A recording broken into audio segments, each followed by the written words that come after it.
waaw loolu jaasi Cheikh Oumar la du jaasi Cheikh Oumar démb rek waxtaan naa ci ndax nit yàlla du la teral ba pare ngay tëdd dil sa bopp. jihaad yi bi Cheikh Oumar doon def képp ku ci yoroon jaasi képp ku nekkoon ci jihaad bi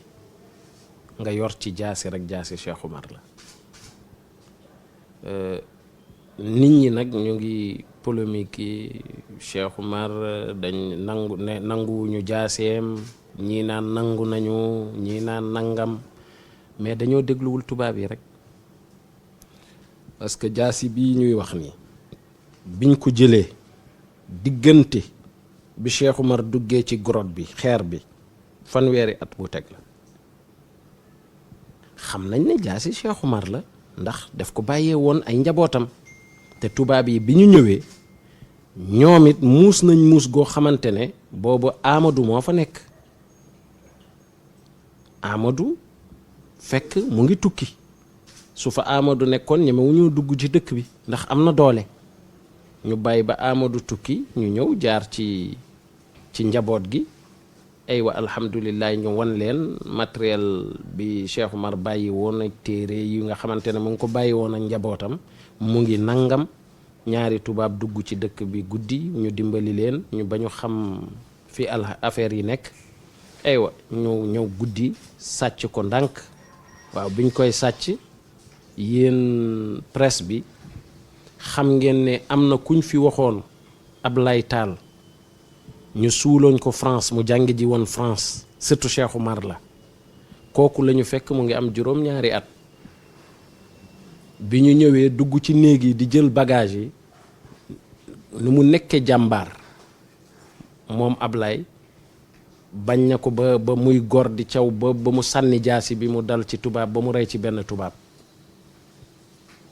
ñu jël kano yi jàkkaarloog moom bëgg ko rey Arsenal ne déedéet bu leen rey kii parce que xale bi jàmbaar la nañu fexe sàcc ko yóbbaale ko moom ak bagage yi ñu yóbbu ko ñu jàngali ji ko foofu ci France su paree ñu def ci moom li ñuy def ci moom kooku mu ngi moom loolu taarix boobu yéen ñëpp xam ngeen ko mu jàngi ji France à l'âge de 20 ans mu gaañu ak yooyu ba ñu indiwaat ko fii ci kooku la ñu jële jaasi bi waaye nag ay jaasi Cheikh Oumar la ak ay bagaasam parce que lu jaasi bi moo ci gën a tuuti lu ëpp juróom fukki téere yi nga xamante ne Cheikh Oumar mu ngi ko binde loxoom mu ngi ci tamit aussi avec wurus nee nañu waxande ay waxande ba mu mot 16 waxande yoo xamante ne lépp or la ay maal dañ ko ci jëlaale loolu yëpp mu ngi foofu Cheikh Oumar ku yoroon la yooyu yëpp dañ ko yóbbu mais su fekkee ne ñu ngi indiwaat jaasi gi ñu koy accueillir premier ministre bu France indiwaat ko fan lañ ko defee mooy palais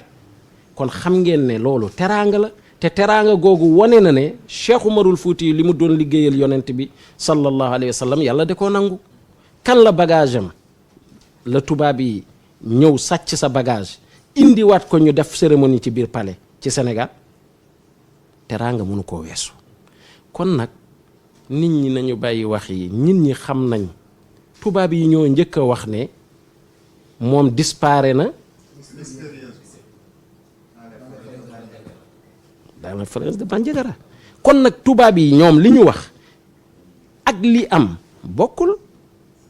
suñ nee jàpp nañ Cheikh Oumar nangu ci moom jaasi te nee nañ moom tubaab yi ñoom ci seen bopp ñoo bind ñu ne moom dafa dugg ci biir xeer Cheikh Oumar ba tey kenn gisul bàmmeelam ba fi mu toll nii xattaa yow mun a haada kenn du ko gis yàlla moo ko may